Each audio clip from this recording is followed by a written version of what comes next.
Good morning. Welcome to the Extra on KRDO News Radio show that connects you with the topics and issues and people that are important to you. Very important person here.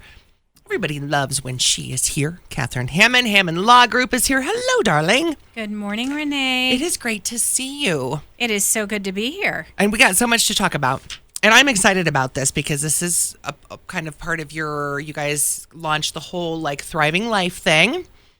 And you're focusing on caregivers. Yes.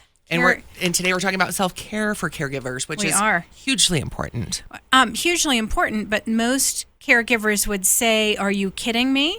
There's no way I can even consider self-care." So I'm excited to talk about it as well because I think we can really be helpful to folks. Absolutely, because a lot of times a person may not even identify themselves as a caregiver, correct? Yes. In fact, I think that's most of the time. Most people think I'm just a wife, who's supporting her husband while he has cancer or dementia or whatever else. Or I'm just a daughter and, maybe parent is even across the country. And they're going through a situation. We can be caregivers without ever identifying ourselves as caregivers. And it was funny. A couple of years ago, I was having a conversation with a friend, and we were talking about a situation. She had moved away to take care of to help take care of her nephews and support her parents because her sister was dealing with some issues. Okay. And unable to parent well. Unable to parent for the most part. And so my friend had moved to another state to help the whole family. And she was so stressed out and overwhelmed. And we sat down over dinner one day and we were talking about my work with caregivers. And all of a sudden, it struck her that she was a caregiver. Wow. And she started to cry. And all of a sudden, it made sense to her why she felt so stressed out. And that was a turning point for her because until that moment, she couldn't identify what was going on with her or how to take care of herself or that she needed to take care of herself in any way. And once she realized, I'm a caregiver because I'm supporting several somebodies going through something, it really changed things for her. So can you really truly define a caregiver? Is there a true definition of a caregiver? There's no one true definition, but my definition would be somebody who is supporting someone else going through a hard time. And it doesn't even have to just be medically, right? No, not at all. It could be a divorce. Yeah. It could be anything. Yeah. Supporting a friend who, recently lost their spouse, anything like that. Right. So supporting somebody else who, like you said, is going through a difficult time at that point. Right. And we have all kinds of difficult times in our lives, right? Yeah. And so this comes up a lot. They say that there are 40 million caregivers in America right now. 40 million adult caregivers. And I'm sure that doesn't count all of the, other kinds of situations. Just, looking at myself and my life, I'm 54 years old. I grew up being a caregiver really for a mom who was clinically depressed and struggling to function. And then that turned into Alzheimer's. And I formally became her caregiver then. Yeah. Maybe a similar thing to my friend. It kind of made more sense once she had an official diagnosis and I knew, it's Alzheimer's. Right. She's not just crazy. So, and then I have supported my dear friend who had leukemia and spent weeks being her primary support person while she was at MD Anderson preparing to get a stem cell transplant. My son-in-law had stage 4 cancer. I supported my daughter and son-in-law through that. My other daughter had her baby at 5.5 months. That baby, Sequoia, was in the hospital for 3 months. I supported them through that. And my father had cancer in his head. And then the after effects of the radiation and chemo meant that he had declining cognitive abilities for the rest of his life. And so my stepmother was his primary caregiver for, almost 20 years. but I was a support person to her. Right, absolutely. And her caregiving really nearly killed her. And that's part of why I'm so passionate about talking about this, because people think that taking care of yourself when you have somebody else who has a need is selfish. And I've heard caregivers say that. I don't have time to take care of myself because this person needs me. And they become so self-absorbed in this identity that they don't even realize, right? Right. Yeah. Right. Yeah. There is another way to look at that. If your loved one is counting on you, you being there and being in the best situation possible, mentally, physically, spiritually, everything. Right. That affects the kind of care that your loved one receives. It is selfish for you not to take care of yourself. And the statistics, and we've talked about this before, the mortality rate for caregivers goes up by 63% over non-caregivers. It's deadly 63%. Serious. Yep. You are 63% more likely to die when you're a caregiver. And so that's why it's critical that folks acknowledge they are a caregiver. Right. But like we've said, it's very difficult for some to even go, I'm a caregiver. Because that is now their identity. Exactly. They can't separate the two. Increase 63%. Yes. That's unbelievable. Okay, so that makes it the perfect time for us to take a break. We're going to talk more about being a caregiver, primary job of a caregiver, and like we are going to talk about not what you think. So we'll have more. Catherine Hammond, Hammond Law Group, next on The Extra on KRDO News Radio. Good morning. Welcome back to The Extra on KRDO News Radio, talking with Catherine Hammond, Hammond Law Group. Today we're talking about self-care for caregivers, which is something most normally do not do. And until, Catherine, we get to, kind of defining self-care, creating a self-care plan, which you are very passionate about. And we're going to talk more about your podcast and all that stuff. And groups, you have groups that folks can connect with, right? I do. To kind of reach out, a caregiver community, right? To support each other. I guess the biggest thing is for caregivers, maybe to define what they think they're supposed to do may not actually be right. what they're supposed to do. Is that right? And yes, and that's where a lot of the stress comes from for caregivers. It is easy to think that if I have a parent, let's say a parent with dementia, that what I need to do is make sure that they don't feel anything bad. Keep them happy, keep them totally safe, and minimize the effects of the dementia. And we don't think that one consciously, but it's what we try to do when we're a caregiver. We want to make life as good as possible as if they didn't have dementia. Is that the right approach? I would say no. And we're talking specifically dementia patients, right? Right. And it's true for cancer, it's true for ALS, it's true for someone with Parkinson's, it's true for really anything. We think that our job is to make them happy, to keep them happy, and to keep them from feeling anything bad. And whether somebody has cancer or dementia or anything else, we cannot keep anybody else happy. We cannot keep anybody else comfortable. We cannot keep anybody else safe.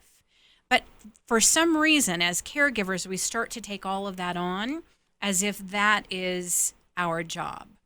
And that doesn't really help you, the caregiver, but does it really help the patient either? Absolutely not. Okay. Because you can't fix dementia, and you can't fix somebody else's cancer, and you can't fix the fact that they're having to go through this awful thing. Right. You can't stop it, say they're going in chemotherapy or radiation. If you can't stop that. And there's something about the fixing mentality that puts us in a state of resistance against whatever is, instead of going with it. And when we find a way to go with it, we can actually start to enjoy more moments than if we're resisting against it. So then going with that thought process and saying, okay, it's not our job to make them happy. It's not our job to make them feel better. Because again, in some situations, you can't do it. Right. So, you couldn't do it before they got this situation. Yeah. So then the primary caregivers or the caregiver's main role then, what does that become? Just supporting them or because it's different for everybody, right? It is different for everybody. And I would say the primary job of a caregiver is to take care of yourself. Comes back to where we started. Yeah. We can't be of any good to anybody else if we're not alive. And we can't be of any good to anyone else if we're not reasonably happy. Right. Exactly. If I'm miserable and I'm spending the day with my parent, that's going to be a totally different experience than if I'm reasonably happy and spending the day with my parent. I will have so much more to give, not to mention just the pure statistical medical data on what happens to caregivers when they don't take care of themselves. Well, like you said, increased mortality rate of 63% for a caregiver. Mm-hmm. That's crazy. So is it really hard? Because, a lot, as we know, caregivers, we got to go to appointments. We've got to do this. We got to do that. Right. And we're going to talk about, again, creating a self-care plan. But again, it's saying, okay, I'm doing this, but I'm also taking time for myself. Right. Is that one of the things? And you got to say, okay, enough for today. Right. And it's recognizing the kinds of things that we think are getting in the way of taking basic care of ourselves. And I'm not talking about having a spa day once a week. I'm talking about what? Well, you can keep doing that, Renee. Because every day. Absolutely. Spa day no. Right. Not even this close. Isn't about luxury. This is about the basic, the very mental, basics. physical, emotional, spiritual. To keep yourself alive and functioning as a reasonably happy, healthy human being. And so the things that get in the way of that, one of the big ones, I think, is the whole thing, the unstated, unclearly thought premise that we can fix somebody else. And so let's say that something comes up and you had something scheduled to take care of yourself, and now mom needs, she needs her prescription filled, or she needs to go to the doctor because there's something that's going on that's not urgent.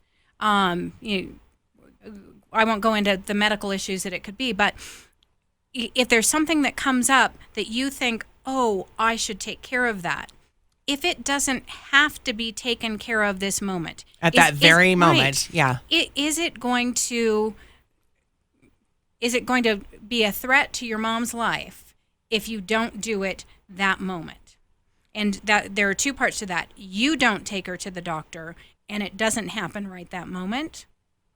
We start to think, oh, well, there's nobody else, and oh, I have to do it right now, or I might as well do it right now.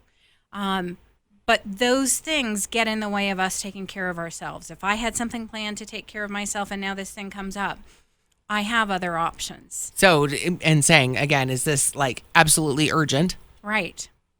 Life-threatening. Life-threatening has to be taken care of at this moment, right, or can it wait? Right. So you can continue to take care of yourself. Exactly. Right. And life-threatening comes back to when somebody has dementia or another terminal situation, we can't fix it anyway. They are as we are, on the path of return. And so something that will maybe, prolong life another day, or that we think might alleviate a little bit of the pressure. There are all kinds of things that we start thinking we have to do for somebody who's in a situation. And one kind of extreme example is when somebody has dementia and the body starts shutting down, we have a default that we start giving them liquids. If they can't swallow as well anymore, we as a default start giving them liquids so that they can continue swallowing and eating and prolong their life. However, we don't have to do that. That's a choice. And I know that for myself, should I ever get dementia, I don't want to have liquids to prolong my life. Dementia is my body shutting down and moving toward me passing away. Right. I don't need the dying process prolonged. And so there are a lot of things that come up for caregivers that might prolong your loved one's life, but without giving them quality of life. Right. So all of those things, while they're really, really well intended, I have to do this for mom. And it's more important that I do it for her than that I take care of myself, become ways to not take care of ourselves, which is also a way of not really taking care of mom. Right. It's very short-sighted. Yeah, exactly. Okay, we're going to have to take a quick news break. And when we come back, we're going to have more with Catherine. We're going to talk about exactly what is self-care. The definition, I'm sure, is different for everybody. And then we're going to talk about creating a self-care plan for you. So we'll have more with Catherine Hammond, Hammond Law Group, next on The Extra on KRDO News Radio.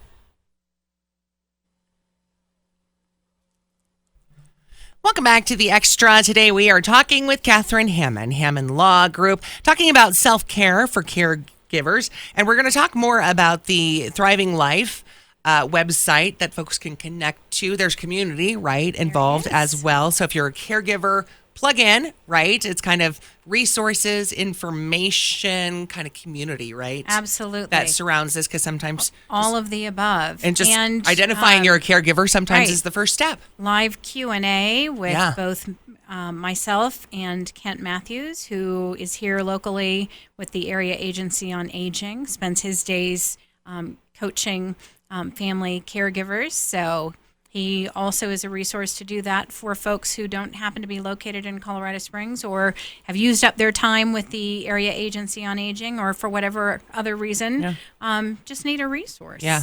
So we'll tell you how you can get plugged into all those amazing resources. But let's talk about, we've been talking about, like, first identifying that you're a caregiver. So many people don't identify that they're a caregiver at all. Right. Their primary job, which unfortunately most caregivers don't understand what their primary job is, which is keeping themselves okay, to help, I mean, in that sense, Absolutely. But keeping themselves healthy. Right. Physically and mentally. Yeah. Emotionally, spiritually. And you were talking, the number is unbelievable, 63% increase in mortality rate for caregivers. Yeah. That's scary. Yep. Because they don't take care of themselves. Part of why it's important to understand that you are a caregiver if you're supporting somebody else. Absolutely. So what we're going to talk about now is self-care, defining self-care. It's different for everybody. Some of the common types of self-care. And again, we'll get everybody connected with the resources later so they can expand on this discussion. Yeah. But self-care, what would you say is kind of the, you know what, for me, and this is, I'm not a caregiver. Mm-hmm. I have 4-legged kids that I care, but that's not even close to. I have been a caregiver before, but literally, like, for me, self-care is sometimes on the weekends, I have to completely unplug. Does that make sense? It makes a ton of sense. Right? Like, don't call, I have to completely unplug. Right. For me to kind of regenerate. That's kind of how to me, that's self-care. But it's different for everybody. Downtime is really, really important. Yeah. Yeah, and so then, what do we do with that downtime? Do we do something that's restorative? So, my quick definition of self-care would be anything that helps you be in a better place, either physically, mentally, emotionally, or spiritually. Right. So it could be having coffee on the patio at your favorite little diner. Exactly. Right. Instead of having coffee at home, it could be turning on your favorite style of music while you're having your coffee, while you're making breakfast for your loved one. Right. It doesn't have to be fancy. So, yes, there are types of self-care that are fancy and might be great ways to treat yourself once in a while. But for the most part, it's the more simple things and the things that are repeatable in an everyday life. That is more easy to do. Absolutely. Like kind of taking a little 5-minute. Right. Yeah. Right. So I would suggest that people start with a caregiver self-assessment. So where can they do that? If you just Google caregiver self-assessment, there are several options online. The American Medical Association came up with one. And so it will ask you questions about how you're doing so that you can see, during the past week or so, have I had trouble keeping my mind on what I was doing? Felt that I couldn't leave my relative alone? Had difficulty making decisions? Felt completely overwhelmed? Felt useful and needed? Felt lonely? All kinds of things to figure out how desperate is your need for self-care. And then start making a list of the kinds of things that might feel good to you. And this doesn't have to be a list of things that I think are realistic. Start by just making a list of things that would help you mentally, emotionally, spiritually, and things that would help you physically. And there's probably some overlap in those lists. So it might be making a cup of tea before anybody else wakes up in the morning. Maybe making tea and putting on your favorite music. It might be getting out a journal and doing, the gratitude journal. Yeah. That's been a very popular thing. Have you tried the gratitude journal? Yeah. I did something this morning, and I've been taking this mindfulness class. And so this week they had us focus on something that feels good. And so for me, it was when I got up this morning, my Siberian Husky, Misha, got up with me, and she came out, and just the way she looks at me and is excited about me in the morning lights me up. But I rarely take the time to really soak that in. Right, in the morning, because it's get Right. up, go, like our schedule. I don't soak it in any time of the day because I'm go.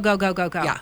And so I read this week's assignment from my mindfulness course, and they said, okay, so take something like that and take a minute and close your eyes and just really feel what that feels like, the joy or the whatever positive feeling from that situation. And then take another couple of minutes and let it soak in. Right. So it was amazing to me how I've never let myself really enjoy the way my dog looks at me. Aww. It's a simple little thing. Like it will fly through my brain. Oh, that's really sweet. And then I'm on to the next thing.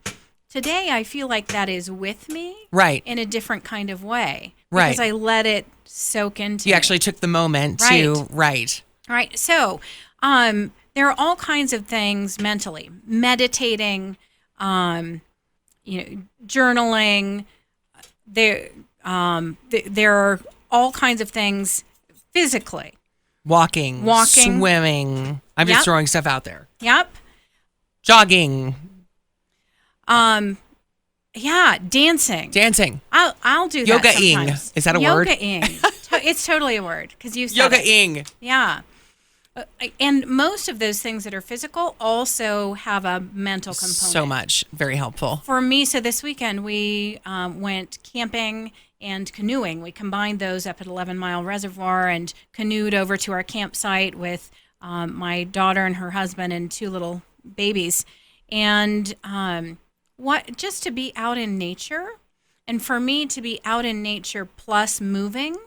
And so you don't have to have a huge chunk of time to do that without your loved one. What are the things maybe even that you could do with your loved one? Yeah. So, and we'll talk about that more as we talk about a self-care plan, creating a self-care plan. Should we? Yeah, we're going to go ahead and do the break now. Actually, yeah, perfect timing. Because when we come back, we're going to talk about how to create a self-care plan for you. Baby steps, right? Baby steps, and then get it down. Okay, we'll have more with Catherine Hammond. Hammond Law Group next on the Extra on KRDO News Radio. And welcome back to the Extra on KRDO News Radio. We're here talking with Catherine Hammond, Hammond Law Group. So we've been talking about, self-care for caregivers, first identifying yourself as a caregiver, primary job of a caregiver. What is your definition of self-care, which is different for everybody? Now we need to talk about actually creating a self-care plan. I mean, it happens to all of us. I mean, I'm not even a caregiver, but it's like, what am I doing for because work all the time, right? Go, work. So when am I actually, and this is, again, I mean, when you see me, Catherine, you go, so Renee, what have you done? Work so much for you.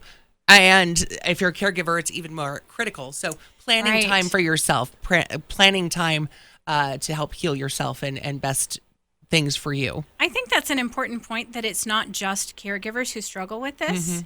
It's all of us, and caregiving is a great opportunity to start practicing something a little bit different. Yeah. So make a list of the physical and or mental or spiritual, all those kinds of things that feel good to you. And if I had to choose just one thing, I would say choose one of those things that you can do for 5 minutes a day religiously. And this again is something not over the top, like, you know, Right. just something you can do. Right. Like drinking your tea on the front porch while doing nothing else, not looking at your phone, not reading your email, just sitting on the front porch drinking your tea and enjoying that moment. Yeah. Or it might be the gratitude journal, or it might be turning on music and dancing, you know, maybe in a closed room where you don't have to worry about what anybody thinks of your dancing. Right. It's choose one thing and do it 5 minutes every single day. A lot of caregivers feel like they don't have time To even do that. Exactly. And so what I recommend, make this list of things that you can do for yourself, but also make a list of things that your loved one needs done for them. Make a list of all the people in your world and your loved one's world who could help in some small way. And then contact each of those people and enlist them for helping in their small way. That's how you get your 5 minutes. That's how you get your Saturday afternoon.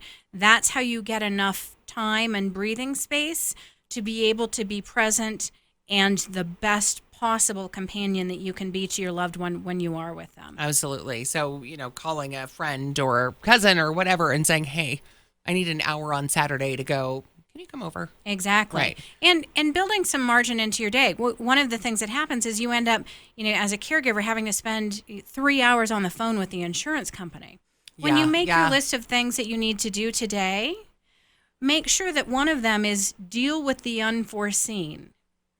So that it's not a surprise. It doesn't feel like a distraction from all the things you thought you were supposed to be doing, because that's what you're supposed to do today. Yeah. It's already planned kind of in there. Because you yeah. know it's going to, you know, especially caregiving, you know something's going to come up. Breathe and give yourself some grace. So make yourself a daily plan, right? Yeah. Make your list of people that you can reach out to, and then you can probably expand your plans a little bit from there. Exactly. But give yourself the 5 minutes. I'm going to go give myself 5 minutes right now. Yay. Did that work? Did you like that? That was so funny. The moment of silence there. That was my 5 minutes. That was good. Did you like it? Keep doing that. Yeah, I know. I'm just going to. Maybe take a deep breath while you're doing it. I know. It was like, no. Okay, we got to keep going. Okay, so let's talk about getting connected with the community for caregivers. Yes. So tell everybody how they can go about getting connected. So for caregivers, we have a podcast here on KRDO. So if you go to krdo.com and then look up the podcast, you can find a thriving life there. We also have a whole community with a whole bunch of resources for people. If you go to thrivinglife.org. And then one of the elements for all caregivers is making sure that your loved one's legal needs are taken care of. Mm-hmm. And of course, that's how I spend most of my time, is helping meet people's legal needs. We have workshops coming up next week on Tuesday, August 13th in the afternoon and evening, and then Saturday, August 17th in the morning. And by the way, they fill up quickly. They do. We've had to close so many of them out lately. I know. You can call our office, 719-520-1474, or go online to coloradoestateplan.com and get yourself registered. Yeah, because they so that you don't have the stress that comes with not having things taken care of legally when your loved one becomes incapacitated. Absolutely. So reach out at thrivinglife.org is the caregivers community. It is. And is there also like a Facebook community that folks connect? You guys have everything up on the website. We are also on Facebook. Perfect. So everybody can connect there. Thriving Life on there as well. Perfect. So get connected there and then go get registered. Again, workshops Tuesday, August 13th, and then Saturday, 8/17, Colorado State Plan, estateplan.com. Get it done. So much great information. Okay, I'm going to go back to my 5 minutes now. Okay. Okay, it's more like 30 seconds, but I'll be counting. Okay, ready? Okay, there we go. Coming up tomorrow on the Extra, BBB of Southern Colorado be here talking about scams that focus on our military. That's tomorrow on the Extra on KRDO News Radio.